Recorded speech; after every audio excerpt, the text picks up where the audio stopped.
Well, hello everyone, and welcome to our webinar today called Unlocking Your Value in the Marketplace. My name is Dawn Van Dam, and I am the General Manager of Cambridge Health Tech Associates. So I'm pleased to be able to share with you this information that we have, and I'll just wait 1 second until I have the baton in my hand, so to speak, to move the slides. As you may or may not be aware, we specialize in 3 different areas: consulting and market research, technology evaluations, and marketing communications. And we do this all to help you transform your science into commercial success. So today I'm going to be going through some best practices in the industry and also teaching you some things that you may not know about how to be successful in the marketplace, and give you some helpful hints and tips and tricks, and also discuss with you some studies that have been published over the last while. So a bit of education and a bit of information about ourselves as well and how we can help facilitate that. So today in the science of healthcare, there's so many things going on, whether it be things like preclinical safety, high content analysis, genomics, bioinformatics. I could have a list, I think, a mile long here to talk about all the great science that's moving forward and helping us look for new discoveries and new ways to help patients across the board. So I guess my question to all of you is, are things getting easier, do you find, or are things getting harder? And this is a chance for you to practice in the chat box a little bit and just give me some of your comments as to whether or not you think things are getting easier with all this science that's going on, or you think things are getting more difficult. I typically give this presentation live, and so I'm able to have you raise your hand rather than write something in the chat box. But I would appreciate hearing from anyone who's online today and giving me your thoughts on whether or not you think things are getting easier or harder. But uniformly, what people tell me live is that despite the fact that we have amazing science happening out there, things are getting harder, not easier. And part of that is trying to figure out where we can place all that great science into the systems, so in order to optimize things, and how we can take it out of the academic labs and out of the scientist's head and off their bench and into full-scale commercialization. So that's what we're going to talk about a bit today, and also how to unlock your value in the marketplace. So as you may also know, Cambridge Health Tech Associates is a sister company to Cambridge Health Tech Institute, which specializes in doing hundreds of conferences every year. But that gives us, as an organization who can help you commercialize, sort of an inside track to the trends and issues in the marketplace, and sort of gives us a chance to look at what some of the research is and understand where things are going, and to help you be more successful. So on our side, we specialize in the whole drug discovery and development space, and including everything from diagnostics to devices and bringing things into clinical practice. We have a huge, huge database of over 900,000 individuals from around the world, and it includes pretty much every academic discipline. And again, if you were in front of me today, I'd ask you to identify who you are in the audience. But if you don't mind, and you can stick some of the information into the chat box and tell me a little bit about your background, that will help me just make sure that I can address this talk to the people who are participating in this webinar today. But most importantly, I think, is the fact that Cambridge Health Tech Associates has actually been around quite a while, almost 10 years, and we have therefore a very long-standing history of helping technologies be successful in the marketplace. And we bring that to you today to kind of think about where you want to go. So today's talk is unlocking your value in the marketplace, and I want you to think about the answers to these questions, and just so that we can make sure that this talk is really relevant to you. So the first question is, do you want to position your company or your organization as a market leader or as a thought leader? So you may work for a university, you may work for the government, but is it part of your role to position your organization as a market leader or a thought leader? Of course, if you work for a commercial entity, then I would say probably everybody's role there is to position your company as a market leader and a thought leader, particularly even if you think about the fact that you're just going to a cocktail party and someone asks you what you do. When you talk about what you do and how you contribute to the improvement and movement of science and trying to bring things forward and be successful, you have an opportunity to communicate that you are a market leader and a thought leader.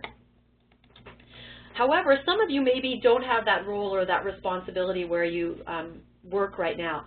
But I would ask you to think about this second question. Are you trying to position yourself as a market leader or as a thought leader?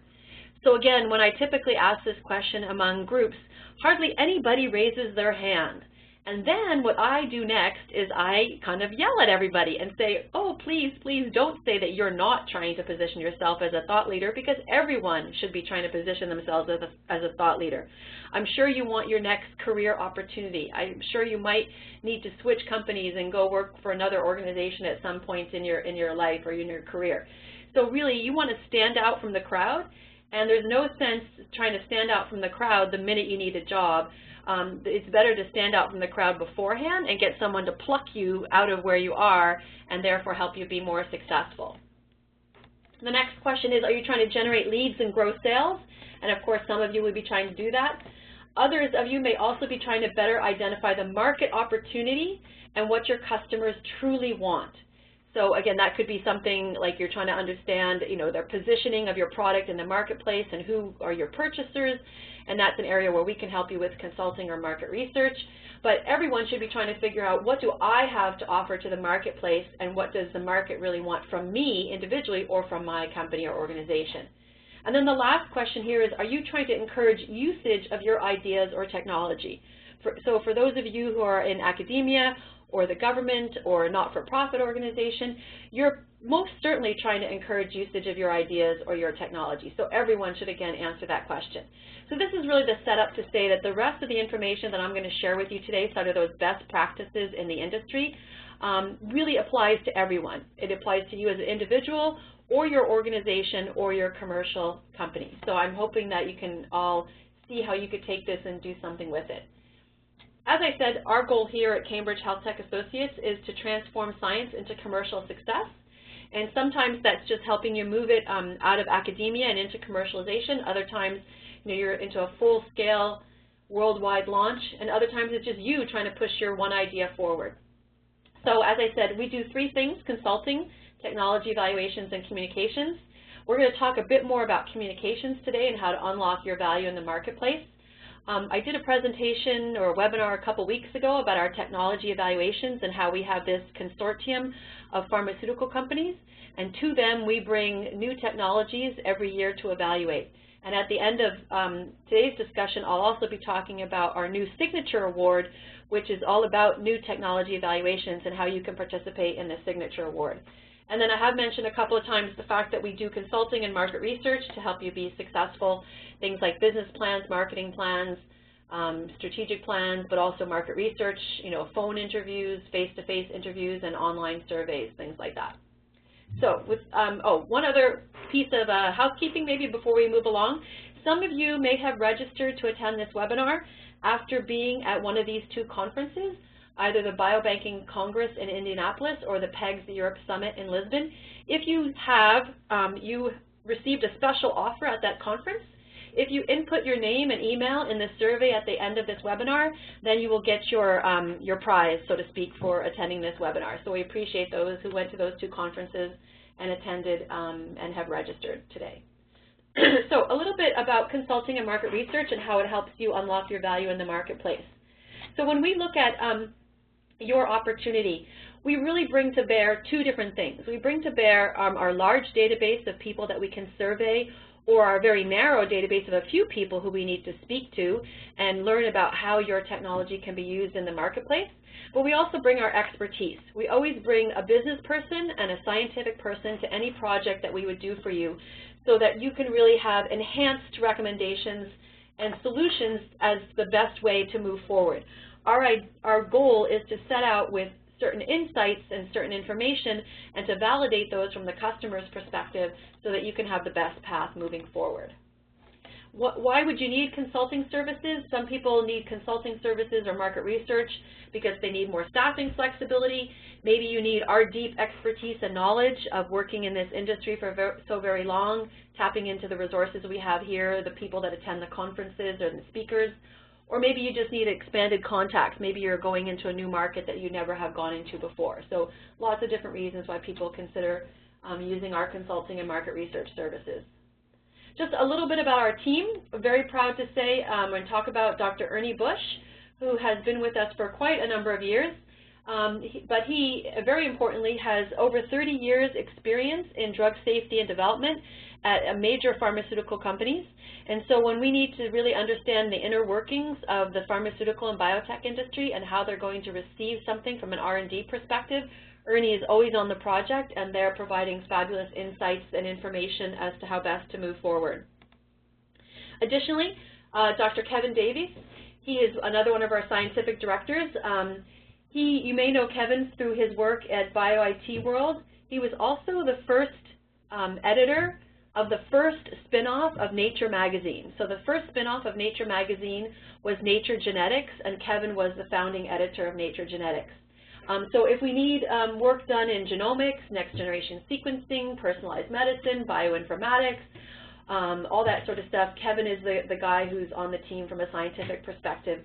He's also written 3 books, and here's a picture of some of them, including the $1,000 Genome, a great book to give you information about what's been happening out there in the marketplace.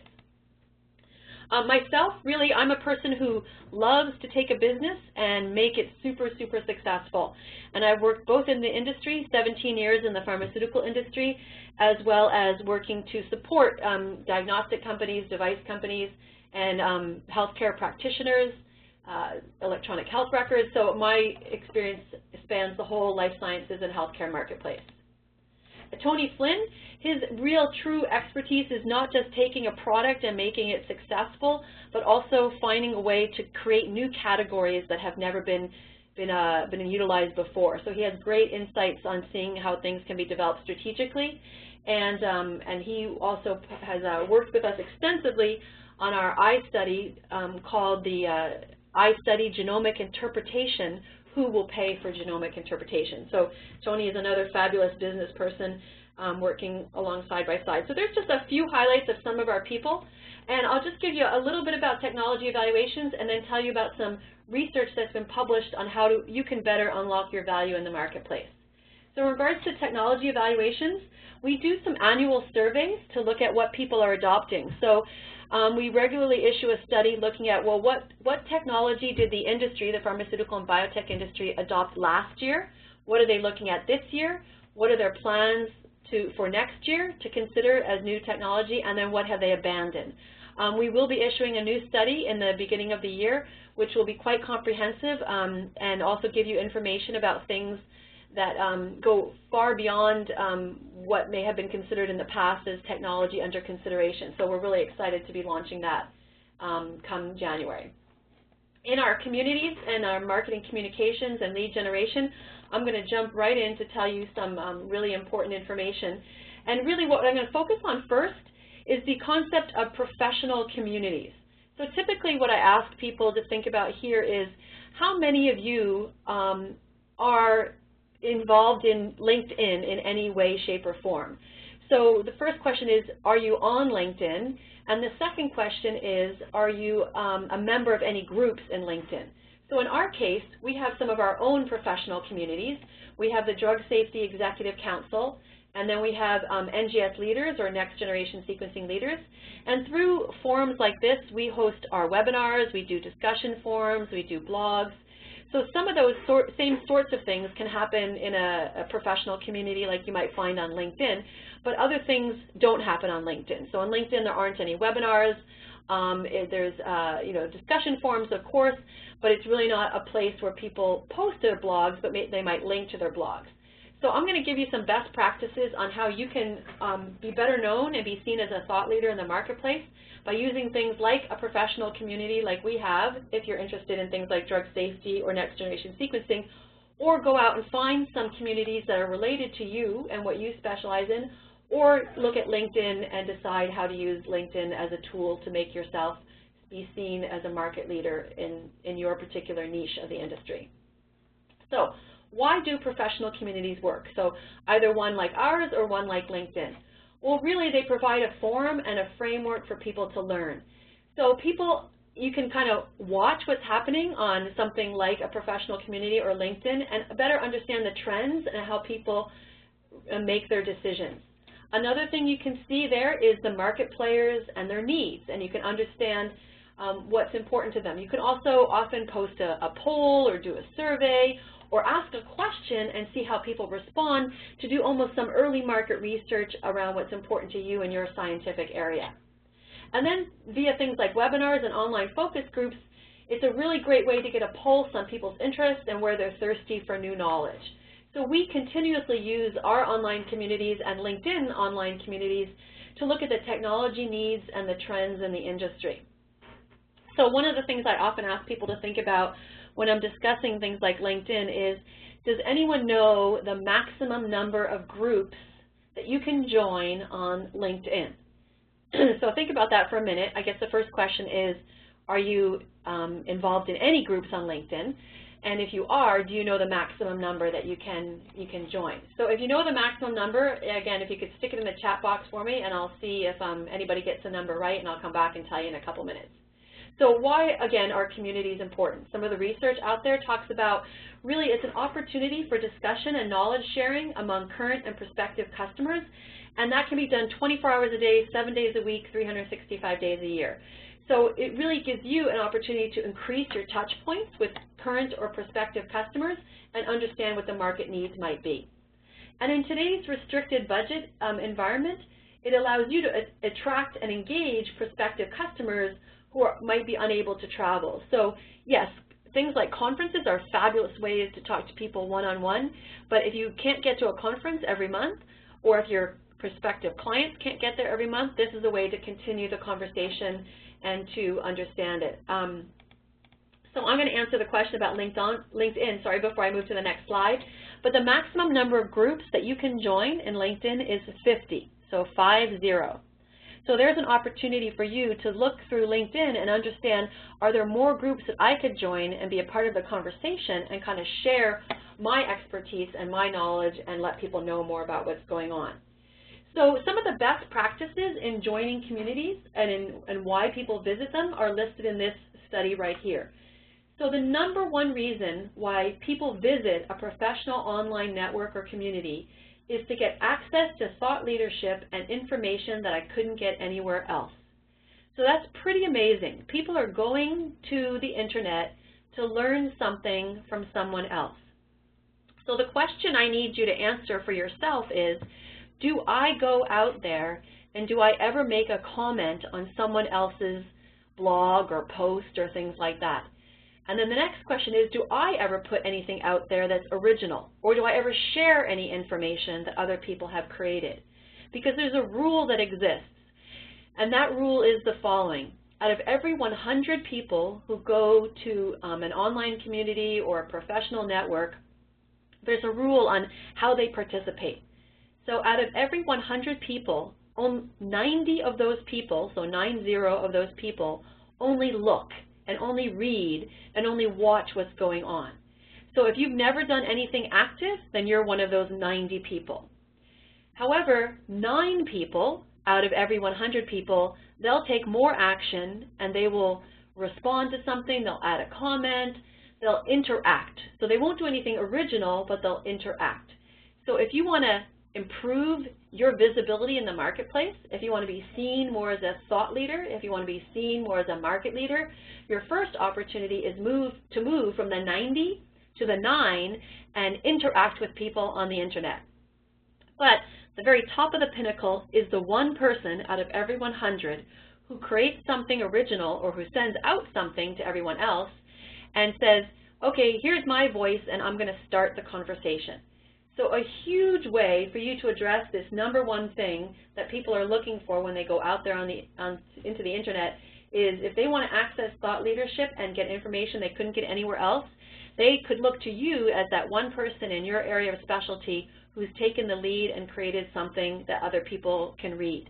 Now, the key is you say, oh, well, maybe I have to have something that is, you know, able to be published in Nature magazine. Well, no, you don't. You just need to create something that maybe people don't know about. It doesn't need to be very, very technical. It doesn't need to be something that you've labored over for months and months.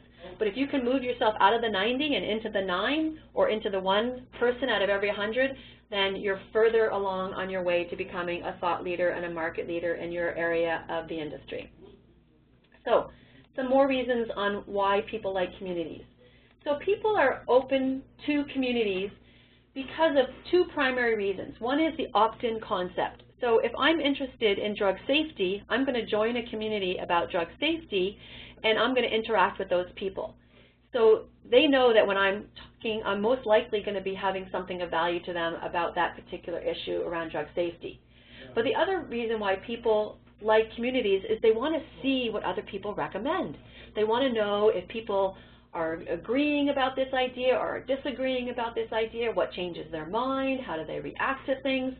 So those two pieces of human nature, I've chosen to be part of this group, I want to know what other people are doing, and then what are other people recommending. They're all very important characteristics of us as human beings that help make communities and the interaction on the internet make a lot more sense. So what I want to do with you now is I want to share with you a study that was actually done a couple of years ago by Deloitte. And this study is called the Tribalization of Business study. And they talk about here how to achieve transformational change through communities and social networks. So think about it. If you happen to be interested in drug safety and you join the drug safety group, you've now self-defined something that you're interested in. If you're interested in genomics and genetic testing, you might join that group instead, and you've self-defined what you're interested in. So the opportunity is when you go to a group that has already self-defined its parameters, you can be way, way more successful than if you were just to blast your message out to the whole world. So that's really the opportunity with online communities and social media and networking that you can tap into. And this is what the Deloitte study showed us, or shows us. So the Deloitte study covered 3 different areas that they say really are the key motivators that allow communities to work. So the first one is, you might say in retrospect, kind of obvious, but the first one is that people want to connect with other people.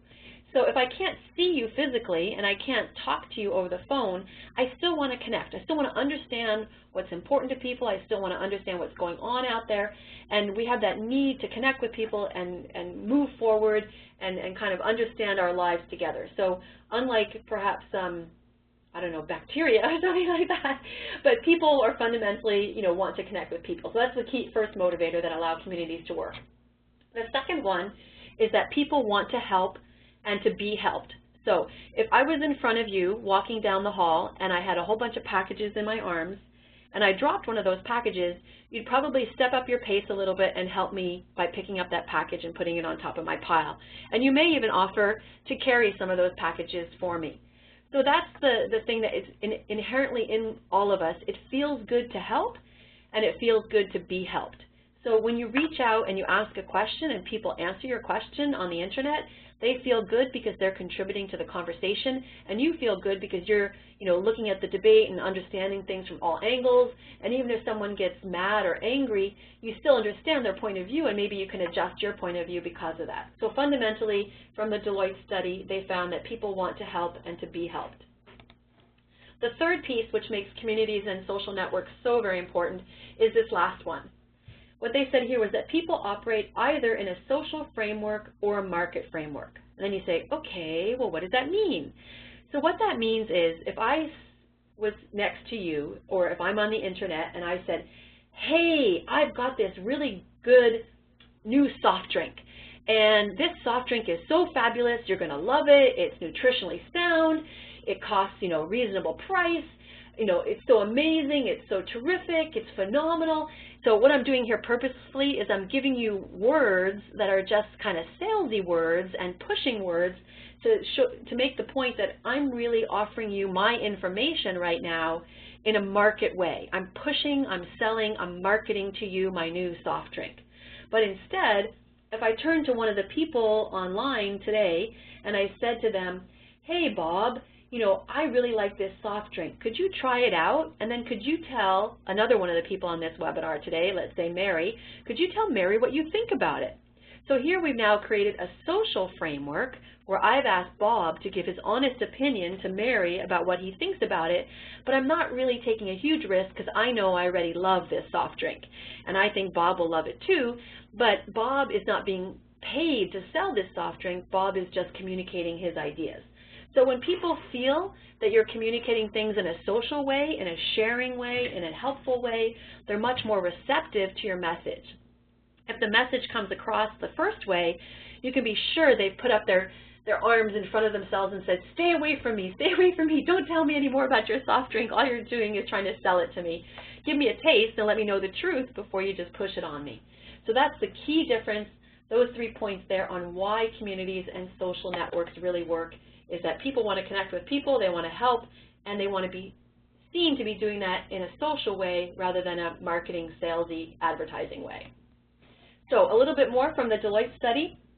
They asked people who were using these tools to say, what are the top times or top usage scenarios in which you use communities or social networks or social media?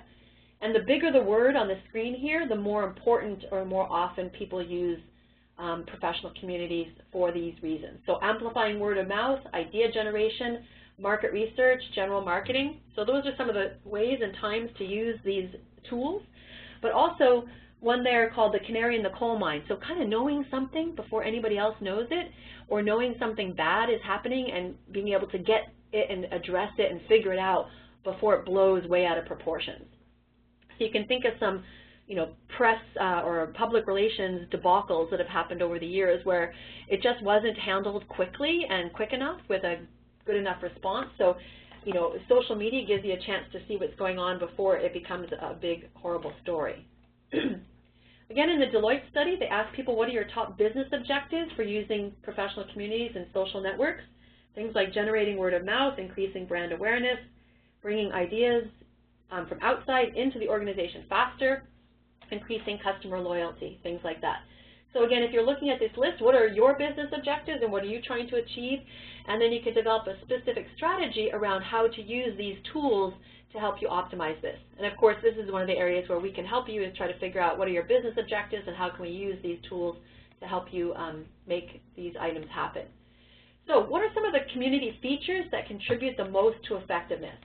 So the top 4 features are the ability to help others, so that theme comes out again, the ability to connect with like-minded people, so people who have chosen to be part of this group are more interested in hearing your particular message, the quality of the community manager and the team, and then the community being focused around a hot topic or issue. So often when I'm counseling someone individually about their company, what I'll say is, if you can just be the first person to tell everybody about this, you'll automatically be seen as a leader, and you'll automatically have that perception from other people that you're, a market leader, a thought leader, that you're the one bringing them that information that before anyone else. So that again positions you quite differently from the other 99 people who are out there in the marketplace. So 2 key takeaways from the Deloitte study. The first one is communities are all about delivering game-changing results. So here you're going to a specialized community to communicate your message, to ask questions. And what they found in their study is that people were able to increase their product introduction success ratio phenomenally. Because you're not just blasting out your message to the world, you're blasting out your message, not even blasting, you're talking about your message in a way that's an educational way to people who are interested in your topic area, and it really amplifies everything that you do. The second key takeaway is that we're seeing the rise of what used to be called the Chief Marketing Officer is now becoming the Chief Community Officer. So the Chief Marketing Officer version 2.0 is becoming the Chief Community Officer. So thinking about transforming marketing and the way it works so that you can reduce your costs and increase your effectiveness, but so that you can bridge what happens live with what happens online, what happens in a webinar, what happens in a newsletter, what happens in a press release. So everything should be coordinated and managed, and that's what we help do for our clients.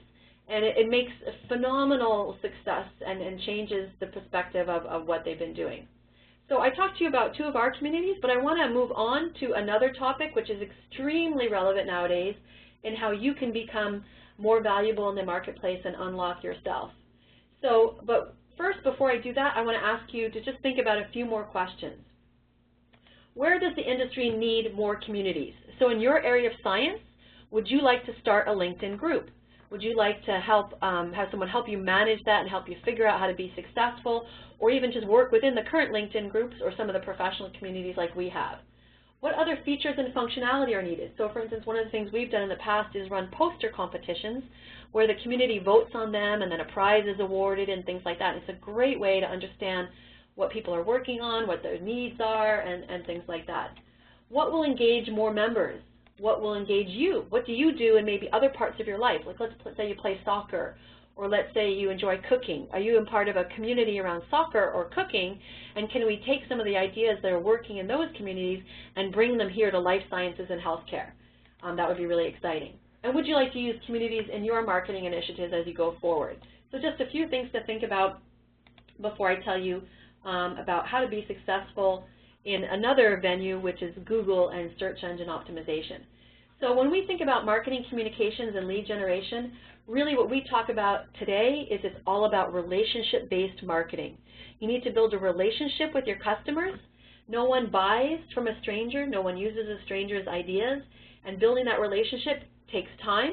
And being online is just another way to reach out and have more touch points with your customers. So very interesting. So let's move to the second major topic of learning for today. And this is all about Google and Google content. So one of the things I want you to ask yourself is what do you know about Google today, and what do you know about how to optimize content? And as an example, have you ever heard of the Panda update? So Panda as in the animal, P-A-N-D-A, but it was a code word for a Google update that happened a couple of years ago. But Google is constantly trying to improve its algorithm. And if you can figure out how the algorithm works, I mean, actually nobody can, but we know some of the basics about it. We don't know their true secret sauce. But if you can know more about how Google works and how to optimize Google and the mathematics behind Google and the mathematics behind its algorithm, and then provide good content, then you can more successfully position yourself as a company or yourself or your company as a thought leader. So what your goal is to think about what's called search engine optimization. So we all know that when we put something into Google and we type a keyword phrase, so let's say I wanted to learn all about fast motorcycles. I would type fast motorcycles into that Google window, and up would come a page. At the very top of that page is often a little light pink area, which are Google ads. So we all know that people pay for those ads at the top of the page. And then on the right-hand side is also another pink area, which is, again, Google Ads. And so those are paid advertising on the top and on the right-hand side. But in the middle of the page, it's what's called organic. So theoretically, when I type in fast motorcycles, organically comes up information about the top websites that are most about fast motorcycles. So what your goal is you want to be on that very first page all about fast motorcycles if that's what you want the world to know about you. And if you are, then what happens is people will click through, they'll go to your website, and they'll learn more about you. The key, though, is organic search is anything but organic. There is that Google algorithm which drives people and drives websites to the top of the ranking, and you need to know how to figure out that Google algorithm and optimize it so that you can be on the first page.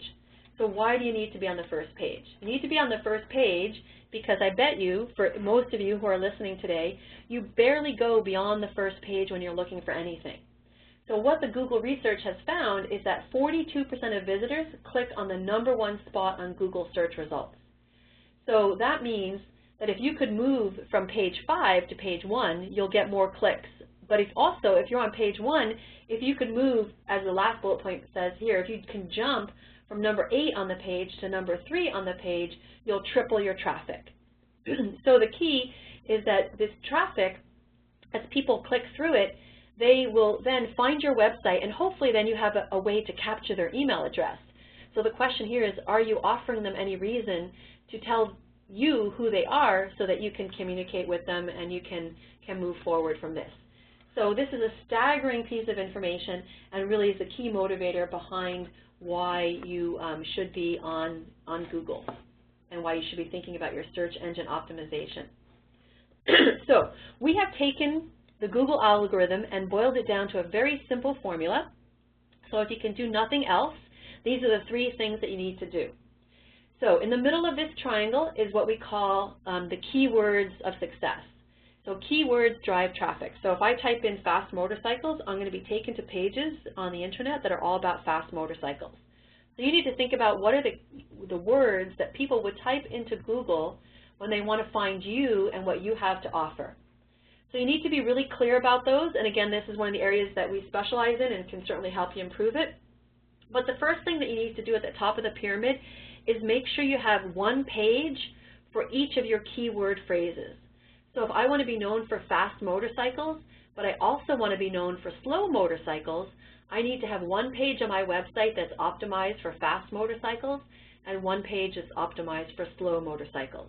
And there's a lot that you have to do in the HTML that, again, we can help you with, but you need to make sure that your whole page is optimized for that, because if you have a page that's all about fast motorcycles and it includes information about slow motorcycles, Google will look at that page, the mixed up page, and say, too confusing, I don't understand it, and the customer won't, and the people looking, searching in Google won't understand it, so I'm going to lower that in its ranking, and it's not going to go on the first page. So that's the first thing that you need to do. The second thing that you need to do is you need to drive traffic to your website. The most important and easiest way to drive people to your website is to do the lower left-hand corner of the triangle, which is to send out an email, and in that email, this month, it's going to talk all about fast motorcycles, and it's going to send people via a link in the email to my page about fast motorcycles, and Google is going to say, wow, there's tons of traffic coming to that page in my website all about fast motorcycles. And the more traffic you get to that page, the higher up in the Google ranking you will go. So next month, of course, I will do a newsletter about what? I'll do a newsletter about slow motorcycles, because I want that page to be optimized as well. So over time, you're optimizing each page, getting traffic to each page of your website. Then, the third thing that Google says is really very, very important is for other websites to consider you to be a valuable website. So you say, how do I do that? Well, you do that by getting another website to link from their website to your website. So let's say we could go to FDA, FDA.gov, and get FDA.gov to put a link on their website that linked to our website. Google would say, oh my dear, this is one of the most amazing websites in the world, FDA.gov, and now they have legitimized this other website over here by giving them a link from FDA.gov to this website here. Well, I don't think you could even beg enough to get FDA.gov to give you a link on their website to your website. So you're probably not going to be able to get that. But the way that you can get that link from another website to your website, and those are called backlinks, someone linking from someone's website to your website is called a backlink, is you can issue a press release. Say, okay, how does that make sense? Well, nowadays, when you issue a press release, it goes out to thousands and thousands of media outlets, and then those media outlets say, this is a pretty good press release. This information is actually pretty important. What I'm going to do is I'm going to put it on my website. So someone like the Boston Globe has a website called bostonglobe.com, and they put your press release up on their website, bostonglobe.com, and now there's a backlink in that press release from bostonglobe.com to your website. Lo and behold, you've got a backlink. So these are the three things that can optimize you most successfully and really can help you be optimized in the search engines and get you closer and closer to being on page one, which is where we all want to be. So I will remind everyone, if you do have any questions, just stick them in the chat box and I'll try to answer them either as I go along or at the end. So sometimes people say to me, well, you know what, I'm not a consumer product. So should I really be doing all these things on the internet? Well, today more and more people are finding that this is absolutely the case. And in fact, in another study done by this organization called Inquiro, they found that over 70% of B2B buyers use a search engine at the start of their buying process. So before anyone calls you, before anyone emails you, they're probably going to check you out on the internet. They're going to look at your website, they're going to look at what you publish, they're going to look at your information, and they're going to understand about you before they move forward. So absolutely, if you can find even a spare moment in your time to do any of this, you will be far more successful than the rest of the people out there in the marketplace. So again, some questions for you to think about. Do you need to update or redo your website?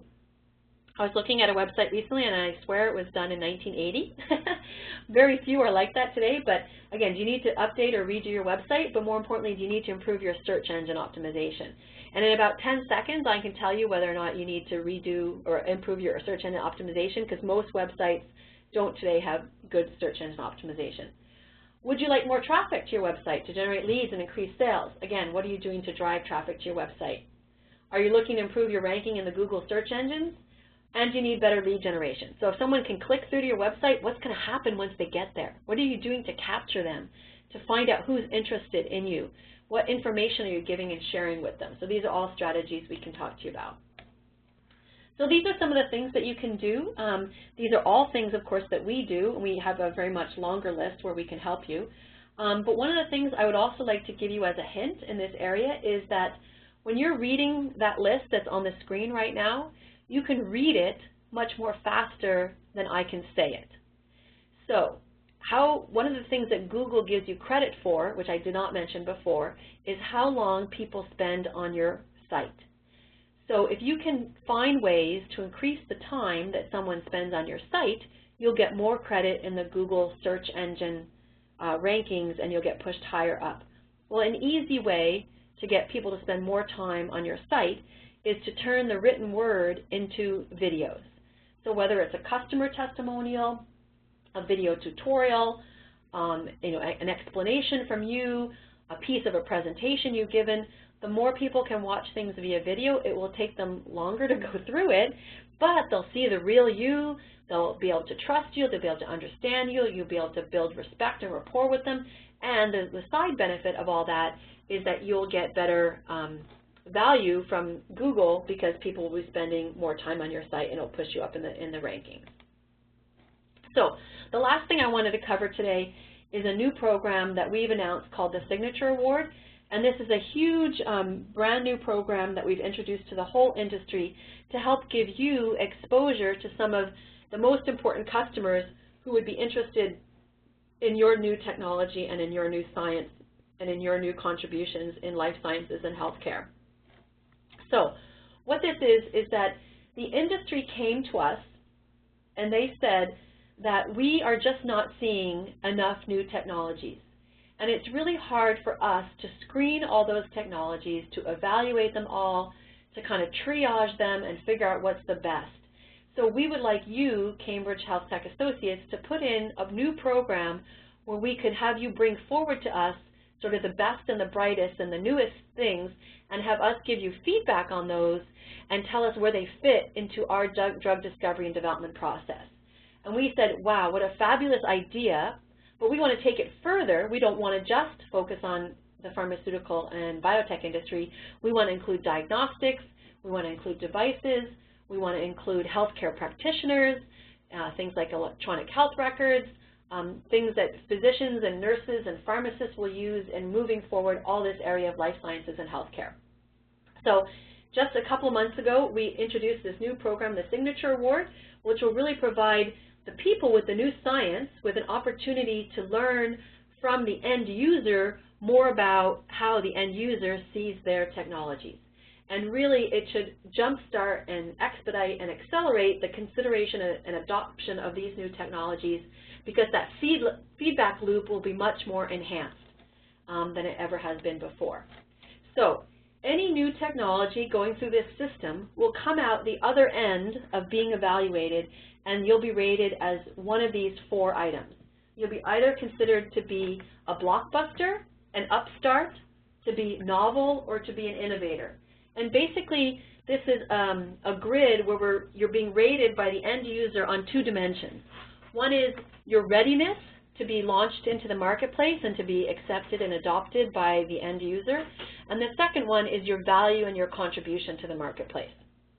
So out of this, there'll be both quantitative feedback, some numerical rankings, and also qualitative feedback where the end user will give you direct comments from a survey that they'll fill out as to how they see your position in the marketplace and where they see you being successful.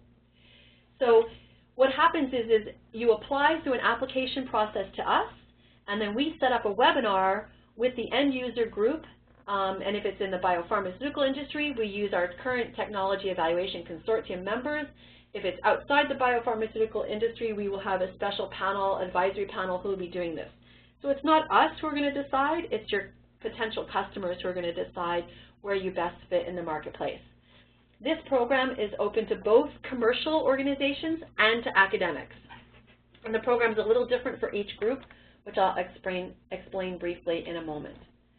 So as I said, you would get one of 4 designations, either a blockbuster, an upstart, a novel, or an innovator product. So for the Signature Award, if you're a commercial vendor, you will do a 30-minute presentation via webinar to the potential end users, and then you'll be rated by the industry.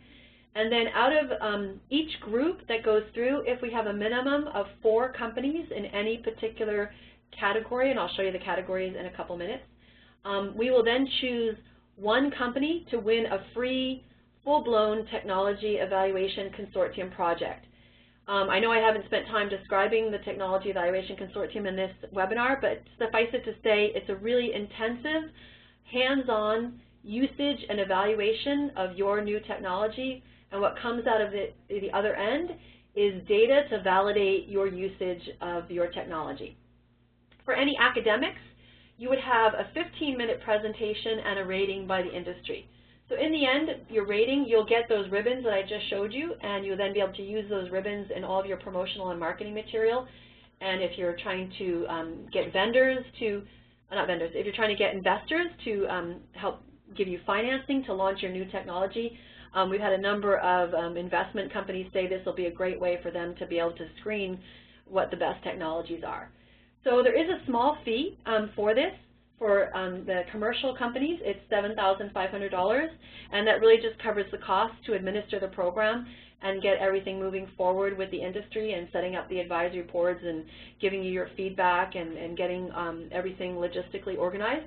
For academics, the fee is $2,500. So this could be paid by the university. So often there's commercial technology transfer offices in academic institutions that we've heard a number of them gotten back to us already and said they want to submit a number of new technologies and get them evaluated, because really the academic institutions and the universities are often paying for the patents to be applied for these technologies, but they don't have a way to get the technologies into the industry and get them evaluated and get feedback. So this is a great way that people have told us they're really looking forward to get that feedback. So the benefits really to technology providers and new scientists are really very far-reaching. You're going to get direct feedback from the industry and or your relevant subject matter experts. And these are the people who will have a direct role in deciding where you fit into their drug discovery process if your market is the pharmaceutical or biotech industry. It could be, as I said, an earlier mid-stage evaluation that could help you with investors. And in the end, you'll receive an industry-derived designation in one of the 4 signature award areas, helping to set you apart from the competition and let people know how you're different than everyone else. And again, if you have any questions about this, please, again, stick them in the chat box. I'd be more than happy to answer those for you. Everyone gets a report, and the most important part of that will be the qualitative feedback to help you decide how to move forward. The webinar is your opportunity to make those key decision makers aware of what you're offering and how it can support your goals. And for those who are a commercial technology provider, you have that opportunity to get a full-blown consortium project, which is just phenomenal. So the Technology Evaluation Consortium, as I mentioned, is a collaboration between the pharmaceutical and biotech industry, ourselves as the managers of that project, and yourself if you happen to be a technology vendor or a supplier with new science that you'd like to bring forward. So I think I've covered most of these points already, what the commercial technology vendor would get. So I'll skip by this one. And the way to apply is to send me an email. There's my email address, dvandam@chacorporate.com. We're accepting applications for the first category up until the end of December, or the first categories, sorry. And then we'll conduct those evaluations in the first quarter of 2014, and we'll announce the winners at the end of the first quarter, so by the end of March. The categories that we're looking at are on the next slide. I thought it was this slide, sorry. But if you want to bypass the signature award, there is the opportunity for you to go into a full-blown technology evaluation consortium project. And again, you can contact me for further information about that if you're interested. So here's the categories. We've broken it into different technologies to be evaluated each quarter, just so we don't overwhelm the industry and overwhelm ourselves. And you can see that on the left-hand side, a lot of the categories are related to the pharmaceutical and biotech industry. And on the right-hand side, there's more categories that relate to devices, diagnostics, clinical practitioners like physicians, and hospitals and other environments of that sort. So we're really looking forward to getting your feedback on this and hopefully actually giving us some ideas on how to expand these categories, particularly in the outer, on the right-hand side, because that will come a little bit later in the program's implementation. So I'll just remind everyone, if there is anyone online today, we're going to post a survey into the chat box. We would appreciate you filling out our survey. But if you did go to either of these two conferences, you do qualify for a special offer, and if you put your name and email address in this survey, then we will follow up with you to give you your special offer that you qualified for by going to one of those two conferences. I will encourage everyone to put some questions into the chat box, and I will answer them now. So there's, again, my follow-up information if you'd like to contact me for any questions about the Google Analytics that I talked about, the search engine optimization. If you want to talk further about how to be successful in professional online communities, or if you're interested in the Signature Award, I would love to talk to you about all those three things. Or if you would just like some information about how we can help you be successful. One question that's come in so far is, what if I'm just a really small company? Do you still work with really small companies? The answer is absolutely yes. We work with everyone from small companies to big companies. I like to give one example of a company that I met at a conference. It was a conference in San Francisco, and I said to the guy, so how big is your company? He said, me, just one. I said, okay, so you don't really want any leads that are in Boston because you really don't want to pay for the flight to Boston, and you don't want to, have to pay a hotel, et cetera, et cetera. So let's do a program for you, just concentrated in San Francisco. But let's find a way to fit it within your budget, and his budget had to fit on his credit card, so you can imagine it was pretty small. And let's do it for a couple of months so we can actually get you some leads. Well, sure enough, we did a small email marketing program just in an area all around San Francisco, and we got him some leads that he could then follow up on and that he could then talk to and write some proposals, and he got a few clients out of that. So it's a great way to start. On the other end, we do, we're also sort of the marketing department for some of our clients. We also do some business development work for some people. So, whatever your needs are, don't be shy. Just kind of give us a call, and we can help you understand how to be successful and unlock your value in the marketplace. So another question here is, what's the normal timeline from submission of a proposal to the webinar? So we need, I'm assuming this applies to the Signature Awards. So for the Signature Awards, we will have all submissions in by the end of December. If we get your submission in earlier than that, then we will start to set up a webinar earlier than, as soon as possible. But there's, and you could be then doing the webinar in January. If we get your submission towards the end of December, you might have to wait a little bit longer. But our goal is to finish all the webinars by mid-March so that we can make all the decisions by the end of March and can make all the announcements as to the Signature Award designations.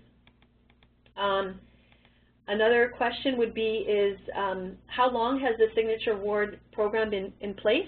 We just launched it in the middle of October, so it's a new program that's being offered to the marketplace. We already have quite a few companies who have decided to take the application and fill it out, and we're looking to sort of accelerate that and kind of make this as an opportunity for anyone around the whole world. And I guess that's another kind of follow-on question that people are wondering about is, what if I'm in, Europe, but the clients I want to reach are in the U.S.? So the people that we will be using to make the evaluations are located in the industry all around the world, and we're accepting technology applications from everyone all around the world. So there's no limitation. And you're able to promote yourself and the fact that you've been designated in one of these 4 categories to everyone, all your current customers and your prospective customers. You're able to put it on your website, on all your promotional material and things like that. So great question. Again, I'll just say if there's any other questions that people have, please post them in the chat box. And if you do have a moment, we would love to have you fill out the survey that's also in the chat box. And most importantly, we're always interested in your ideas about how we can maybe offer new things or help in new ways to transform science into commercial success. I can't tell you how many people I meet on a regular basis who are frustrated with the process and just need some help and guidance on how to be more successful and how to bring things to the marketplace. And I think with things like the Signature Award, we've really helped address some of the industry's needs, because the industry needs to see things on a more consistent, regular basis. And technology providers have said, I'm kind of frustrated with, how do I find the right people in the industry, and how do I know who are the key decision makers? Well, we've kind of taken that job away from you. We're going to find those right decision makers for you, and we're going to bring them your new ideas and get them to give you the feedback that you need in order to be successful when you launch and you have something that you want to bring to the marketplace. So I think I've addressed everybody's questions, unless anyone has any more. But I would love to hear from you separately. There's, again, my email address and phone number. And I appreciate everyone taking the time today to listen to this webinar. We do record all of our webinars, so if you want to listen to it afterwards, you can, or if there's other people that you want to share it with, feel free to share it far and wide with anyone who you think might be interested. So again, thank you to everyone for attending today's webinar about how to unlock your value in the marketplace. My name is Dawn Van Dam, General Manager of Cambridge Health Tech Associates, and I hope to hear from you or get an email from you or meet you at a future conference or event along the way. So thanks again, and have yourself a great day.